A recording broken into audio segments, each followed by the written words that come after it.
आपका नाम? मेरा नाम सुभाष दास, अयोध्या तपस्वी छावनी में रहते हैं। हम 2-3 दिन से आए हैं और भर कुंभ यहाँ पर रहेंगे और महाकुंभ का जो असलियत तात्पर्य है उसको समझाने के लिए यहाँ संतों से आए हैं। संतों से हम कहते हैं कि अब 250-500 वर्ष के बाद ऐसा कुंभ लगा है, अमृत बेला लगा है। इसका एक ही अर्थ होता है कि विश्व आज संपूर्ण परमाणु के ढेर पर खड़ा है, अग्नि में जल रहा है। विश्व में शांति और बंधुत्व स्थापित करना और भारत में जो विसंगतियाँ हो गई है, स्वजातीय और विजातीय 2 धर्म का झगड़ा है, तो जो विजातीय है उसको दबाना है, स्वजातीय उसको बढ़ाना है। इसलिए हम कहते हैं कि राम भगवान आज देखिए अष्टानंद पुरी दे रहे हैं 600 वर्ष पहले कि 25 में भारत का बहुत विनाश होगा, होना नहीं चाहिए, भगवान से मनाते हैं और 30 तक विश्व का हो जाएगा और पेंगा भी ऐसा कर है। मैं अपनी बात कहता हूँ कि तपस्वी छावनी में 1 बजे रात में राम भगवान प्रकट हुए थे और प्रकट होकर वो कहे कि 30 तक सृष्टि विनाश हो जाएगा। 9 वर्ष की कन्या से एक बालक पैदा लेगा और उसने सृष्टि को समाप्त किया। हमको दर्द होता था तो कहे यदि भारत, राम की वाणी गंभीर होती है सूक्ष्म में, यदि भारत कुछ ऐसा करता है वह क्या कर बताए ढंग का हमको प्रेरणा दिए कि यदि संसद और विधानमंडल मुगल कालीन अंग्रेज कालीन रहन सहन व्यवस्था को छोड़ दे, हम कहते हैं कि उसके आधार पर आपको 30 से 40 हज़ार वेतन लीजिए और जो मजदूर है उसको समोसा बाज़ार में 10 रुपया में और सांसद को 2 रुपया में और एक थाली 5,000 10,000 का। तो यह इंद्र के जैसा कुबेर के जैसा भोग विलास में लपटे हुए, इसको आप छोड़ दीजिए। एक चीज़, तब भारत बचेगा, विश्व बचेगा। ऐसे काल के मुँह में जाइए। दूसरा कहे कि देखो हम हरिजन और आदिवासी का जूठा खाए, गले लगाए हैं। इन तमाम हरिजन आदिवासियों के परिवार को 10,000 प्रति माह दो। इसके घर में जब खुशहाली आवेगी तब क्या होगा? सुख संपत्ति रिद्धि सिद्धि विपुल बड़ाई, ये सब अपने हम दे देंगे भारत में।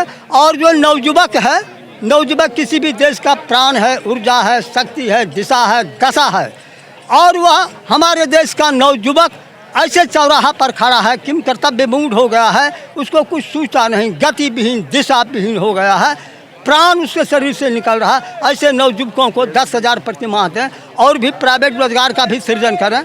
आप यदि कर्मचारी को 2 लाख 3 लाख मिल रहा है, डियरनेस फेयरनेस कर रहे हैं, तो इन नवयुवकों को क्यों नहीं इतना दे सकते हैं? यदि ढंग से आप करते हैं, गरीबों को उत्थान कर देते हैं, तो राम भगवान प्रसन्न हो जाएंगे और भारत में एक ऐसी शक्ति राम की पैदा होगी जिसका वचन विश्व सुनेगा, विश्व भारत के रास्ता पर आवेगा। बनिया पत्रिका में तुलसीदास जी लिखे, जो राम सो आपनो हित सूझे, जो राम सो आपनो हित सूझे, ज्यों तन पर शीश अछत कबंध से क्यों जूझे। और रही बात हनुमान को, राम कहे कि हनुमान हमारी सेवा से तुमको क्या मिलेगा, हमको न अभाव है, न पीड़ा है, न किसी चीज़ का। तुम देखो ये प्रजा कौन है, दूसरे को तो नहीं लखाता है। हनुमान जी जब देखे कहे प्रभु सब तो आप ही हैं, सब तो राम है। कहा बस इसी प्रजा को दुख है, पीड़ा है, इसको अभाव है, आवश्यकता है, इसकी सेवा से ही एकमात्र हम प्रसन्न होते हैं। जिस दिन इसकी सेवा किया हम प्रसन्न रहेंगे। उसी से कहते हैं आदरणीय मोदी जी आप देवता का अवतार न है, संसद में ज्ञान तो दीजिए और ज्ञान दे करके इस नियम को स्थापित कीजिए और तब आप स्वर्ग भी जाइएगा, परम धाम जाइएगा। सबसे बड़ी बात है कि भारत पर जो कालिमा लगी है वह भी हटेगा। भारत में आपके पास जो भी उस समय होगा, एक ऐसा दिव्य प्रकाश आएगा, एक ऐसा ऊर्जा आएगा, एक ऐसी वाणी आएगी जिसकी वाणी से सब स्तंभित हो जाएगा, भारत के पथ पर चलेगा। इसलिए भारत को इस पथ पर चलना चाहिए। यदि नहीं चलते हैं तो काल के गाल में जाना है तो जाइए और इसके लिए तब संभव है जब आप एक नया संविधान बनाइए। डॉक्टर अम्बेडकर 1951 में संसद में कहा, यह जो हम संविधान बना है दबाव में बना है, इस देश का पुनः संविधान लिखना पड़ेगा। यह भी तो एक आधार है, इस पर बनाइए। उस समय तो 299 का संविधान बना था। अरे हम भी 3 विषय से MA किए, LLB किए। हम चाहते थे कि अफसर बने, जज बने, लेकिन भाग में लिखा थे हाँ खड़ा होने का आ गया है और इस पर हम काम कर रहे हैं। तो इस पर हम कहना चाहते हैं कि अम्बेडकर के आधार पर नया संविधान बनाइए। 3000 का समिति बना दीजिए, वैज्ञानिक को लीजिए, सेनाध्यक्ष को, जज को और हर एक वर्ग के प्रतिनिधि को लीजिए, यहाँ तक कि मुसलमान वर्गों का भी प्रतिनिधि होना चाहिए। और आप ऐसा संविधान जब बनाइएगा ना और उसमें जो हम बोले हैं तमाम चीज़ जब डाल दीजिएगा आप गरीब के जैसा रहने लगिएगा। जैसे राम भगवान सोना का सिंहासन त्याग दे चटाई पर शासन प्रशासन करते थे और जनता को संपूर्ण भोग दिया। नारद जी का कथन है कि यदि राजा प्रजा का सेवक हो जाए तो उस देश को कोई जीतने वाला नहीं होगा, वह देश अत्यंत सुखी और समृद्धशाली हो जाएगा। इसलिए संविधान में इन बातों को, बंधों को रखिए, आर्टिकल को रखिए। देखिए विरोध कौन करेगा? विरोध करेगा जनमत करा लीजिए। आज देश विश्व में अभी नकारात्मक सकारात्मक का युद्ध हो रहा है, दोनों प्रबल शक्ति है, प्रबल योद्धा है।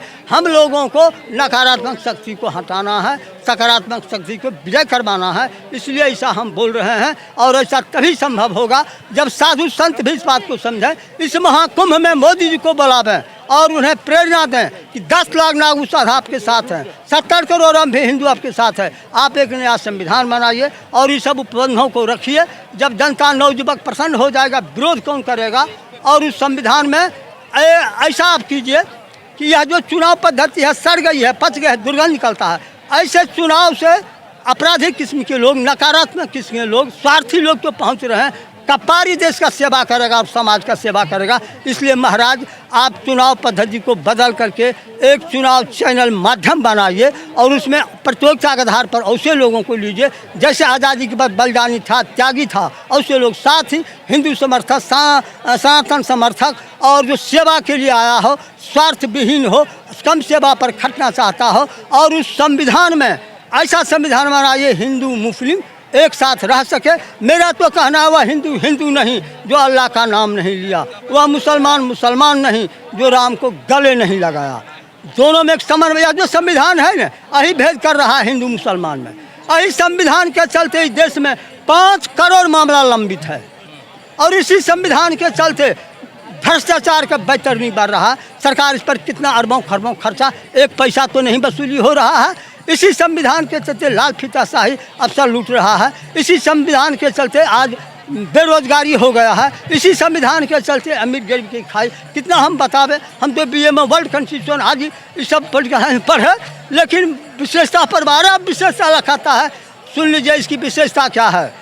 जब जवाहरलाल उस समय के तत्कालीन शंकराचार्य को बुलाए, कहे संविधान कैसा लगा, तो तत्कालीन शंकराचार्य कहे तुम्हारे जैसा बिगड़ल बाप का बिगड़ल बेटा है ऐसा संविधान। और ये हमको कौन कहे? स्वरूपानंद जो बर्मेलीन हो गया, उनके साथ हम 2-4 वर्ष रहे। हम रोज़ बोलते थे, एक माला हमको पढ़ाते थे। कहते थे कि गरीब भिखमंगा आदमी बोलता था, हम महाराज हम 3 विषय से MA किए हैं, LLB किए हैं, वाणी तो गरीबी नहीं देखता है। किसी का परिचय विवेकानंद अमेरिका में कहे कि तुम लोगों का चरित्र दर्जी का है, कपड़ा का है, और हम लोगों का चरित्र संस्कृति का है। तो संस्कृति में वाणी दिव्यता होती है। इसलिए हम प्रकाश डालना चाहते हैं। विशेष तो लंबा हो जाएगा महाराज जी, लेकिन इस बात को ऐसा कीजिए कि राष्ट्र और मोदी जी तक पहुँचे। मेरा परिचय जान ही गए और मेरा जन्म स्थान है लोदिया, लखीसराय, बिहार, और 25 वर्ष से अयोध्या में रहते हैं। अब राम नाम करते हैं, राम नाम की महिमा पर कुछ बोल देते हैं। राम नाम महिमाया पार, काहू बोल कौन पारा बार। राम नाम महिमाया पार, कहत शंभु सुख नारद बार बार। राम नाम काम तरु देत फल चारि रे, कहत वेद पुराण पंडितो त्रिपुरारि रे। राम नाम काम तरु जोय जोय मांगी है, तुलसी स्वारक परमारत न खागी हों। 2 अक्षर मंजो मृदु मोदक, राम प्रेम पागी पागी है। ऐसा गुण गाय स्वामी सोरी झाय, पाई है जो मुँह मांगी है। राम सब कुछ देंगे। राम पर विश्वास इस देश को करना चाहे। हमारे देश का संस्कृति रामचरित्र है। महाराज अभी मैं से पूछना चाहता हूँ, अभी आपने कहा ऐसा संविधान बनना चाहिए जिसमें हिंदू और मुसलमान दोनों हों। अभी अखाड़ा परिषद ने, जो 13 अखाड़े हैं, उन्होंने एक निर्णय लिया, उसके बाद सरकार ने लिया कि इस महाकुंभ में मुसलमानों का जो प्रवेश वो निषेध होगा। आप इस पर क्या कहेंगे? हाँ, जरा सा सुन लीजिए। ऐसा तो संत पूजनीय है, वंदनीय है, हमसे बहुत ऊपर है। इसलिए कहे कि व्यवहार में लिखाता है कि बराबर मीडिया के माध्यम से इनपुट में आ रहा है कि खतरा है, आतंकवादी का है खतरा। तो इसके दृष्टिकोण रखते हुए ऐसा करना भी जरूरी है। गांधी जी कहे कि खिड़की को इतना न खुला खोल दे कि औंधे मुँह गिरो। सुरक्षा तो हमको भी करना है कि नहीं।